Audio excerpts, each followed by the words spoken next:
বন্ধুরা দেখো, আমি রাতে মুরগি মাংস রান্না করছি। মশলা কষিয়েছি, তেল ছেড়ে দিয়েছে মশলা গা থেকে।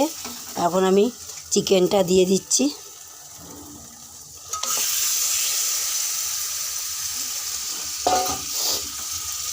চিকেনটা দিয়ে দিলাম, কষবো, কষিয়ে যে কষা হয়ে যাবে তখন কষা কষা করে রান্না করব, অল্প জল দেবো।